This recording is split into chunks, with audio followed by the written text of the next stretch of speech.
karunia rahmat dan damai sejahtera dari Allah Bapa dan Putra dalam persekutuan dengan Roh Kudus senantiasa beserta kita, sekarang dan selama-lamanya. Penuhilah kami dengan berkat-Mu, sehingga kami tergerak untuk hidup lebih adil kepada semua orang, tanpa memandang suku, agama, ras, ataupun golongannya. Demi Yesus Kristus, Putra-Mu, Tuhan dan pengantara kami, yang bersama dengan Dikau dalam persatuan Roh Kudus, hidup dan berkuasa Allah segala masa. Amin. Bapak Ibu, kita lanjutkan dengan bacaan Alkitab. Dan orang itu pun bangun, segera mengangkat tempat tidurnya, dan pergi keluar di hadapan orang-orang itu, sehingga mereka semua takjub lalu memuliakan Allah, katanya, "Yang begini belum pernah kita lihat." Demikianlah Injil Tuhan. Terpujilah Kristus. Dalam periskop ini, Injil Markus hendak menekankan bahwa sejak awal gereja perdana, Jemaat Kristiani sudah memperlihatkan rasa solidaritas terhadap mereka yang sakit dan berkebutuhan khusus. Beberapa kisah kesembuhan dalam Injil diceritakan ada begitu banyak orang yang datang kepada Yesus sambil membawa orang-orang yang sakit yang sudah tidak berdaya. Berikut saya sampaikan beberapa poin untuk kita renungkan bersama-sama. Apa yang dapat kita perbuat bila melihat ada orang yang menghadapi kesulitan dan tidak berdaya? Dan yang terakhir, kita juga sering bertemu orang yang mengalami kesulitan untuk mendekat kepada Yesus. Apa yang dapat kita lakukan? Demikian Bapak Ibu, dan kepada Bapak Ibu yang berkenan untuk bisa sharing, kami persilahkan. Terima kasih, Tan. Nah, kebetulan Tuhan memberi saya talenta, kan saya senang masak.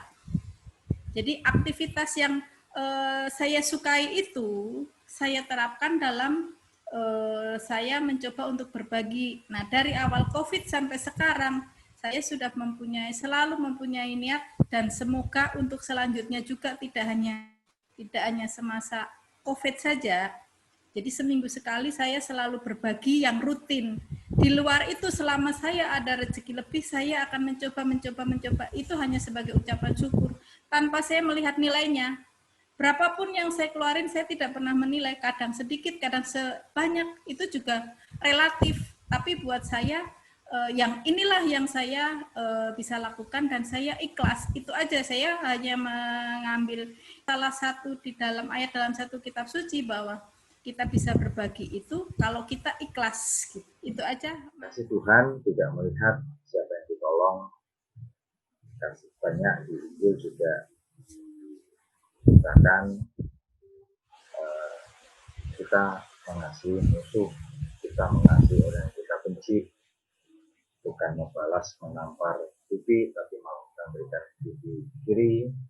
Saya kira itu yang bisa saya share. Kalau berbeda rasa itu kita ikut merasakan bagaimana kita menjadi bagian dari yang terjadi. Saya kira itu. Bapa, semoga dengan sabda yang Kau berikan kepada kami, mampukanlah kami menjadi pribadi yang dapat berbela rasa, yang peka terhadap sesama kami. Sesuai dengan kehendak-Mu, Engkau akan mengabulkan doa-doa kami. Semoga situasi ini segera dipulihkan dengan kuasa-Mu, sehingga kehidupan kami, baik kesehatan, sosial, dan ekonomi, pulih seperti sedia kala. Kami mohon, kabulkanlah doa kami, ya Tuhan. Bagi para pelajar, guru, dan orang tua murid, ya Bapa, kami mohon berkat-Mu bagi para pelajar, guru, dan orang tua murid. Semoga mereka bisa bekerja sama dan sabar menghadapi pembelajaran yang harus dilakukan secara jarak jauh ini. Kami mohon kabulkanlah doa kami. Bapa Maha Pengasih, terima kasih atas bimbingan-Mu dari awal sampai akhir pertemuan ini.